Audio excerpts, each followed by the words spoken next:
When selecting elders, do we practice legalized gossip and call it wisdom? In this episode, we examine one of the most accepted but unbiblical traditions in many congregations: signed and secret objections during elder selection. Is it fair? Is it gossip? Is it consistent with Jesus' teachings in Matthew 18? We explore how some of our safe practices may sidestep Scripture, and how following Christ's harder path can lead to spiritual growth, honesty, and healthier leadership. Welcome to Gleaning Mustard Seeds with Jerrie Barber. Mr. Barber is a preacher, a ventriloquist, a barefoot runner, and writes 2 blogs. When Jerrie communicates, he encourages people, try not to learn very much. Find a mustard seed. In the next few minutes, try not to learn very much. Look for something you can do to move a mountain, remove a stumbling block, or provide a stepping stone for yourself or someone else. And now, here's Jerrie with this week's mustard seed. Listen to this Sunday morning announcement. We have the following men who've been nominated to serve as elders. If any of you have any scriptural objection, sign a letter and we'll never tell who wrote it. I'm intrigued by our rules, the way we do things, our habits, especially our rules for selecting elders and deacons. We find the quality of elders and deacons in 1 Timothy 3, Titus 1, 1 Peter 5. We can observe or ignore the apostles' principles for selecting leaders for God's people in Acts 6, 1 through 7. But I don't find procedures for vetting those being considered as shepherds and deacons. My experience is that one rule is standard. If anyone has an objection, you have 2 weeks to let us know. I've never heard of a week or 3 weeks or a month, always 2 weeks. Here's where the rules change. One that concerns me is this. Here are men we're presenting for your consideration. If anyone has a scriptural objection, write it, sign it, and give it to the elders. We'll keep it confidential and we'll never tell who submitted the objection. This is what I call the rule of legalized gossip.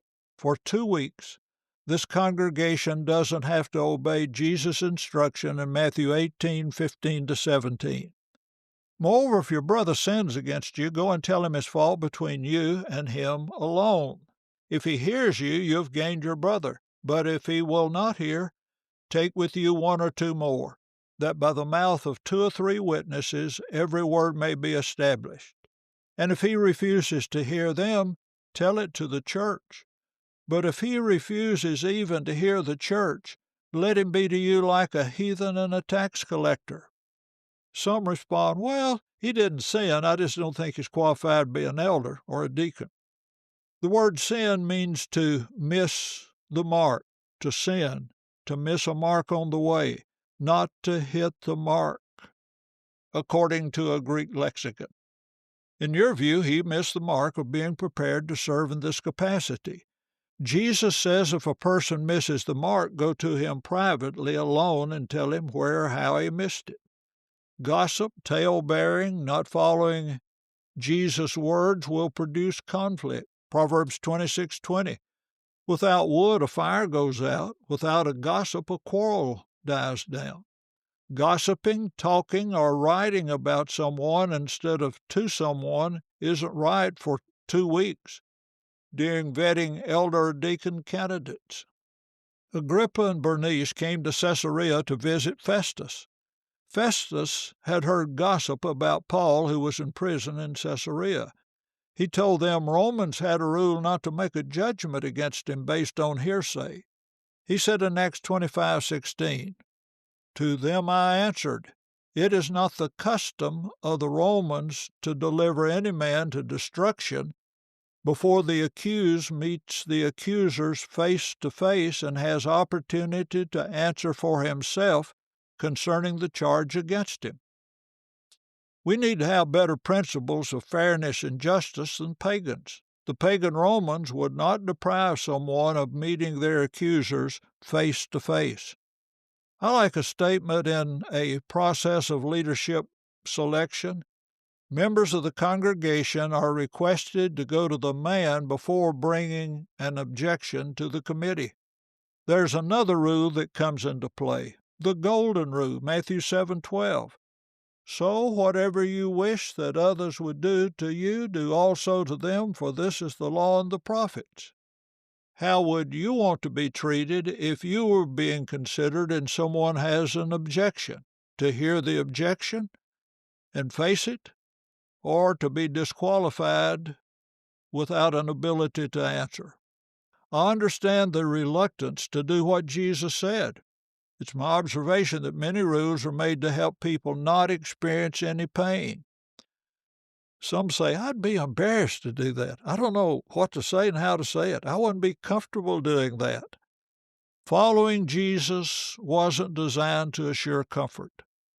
Jesus said in Luke 9:23, if anyone desires to come after me, let him deny himself and take up his cross daily and follow me.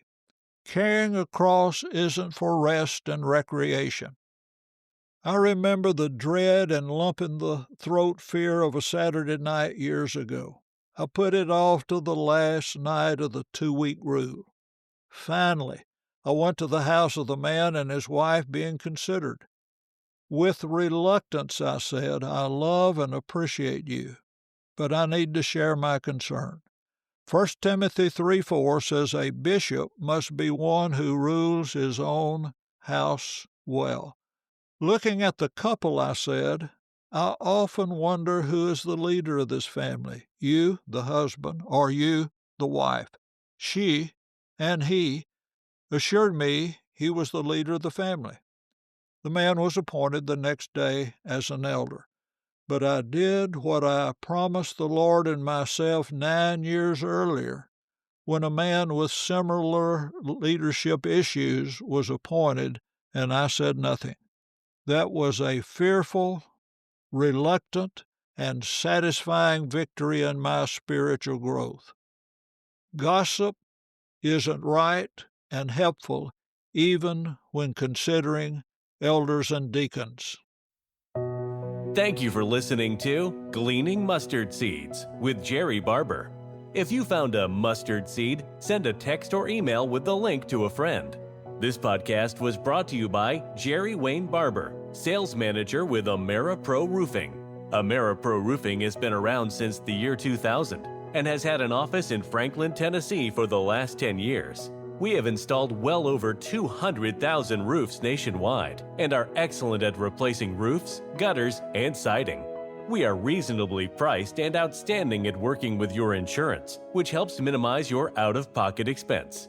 If you would like a free inspection of your roof and other exteriors, please call Jerrie Barber at 931-628-3390 for an appointment in Middle Tennessee.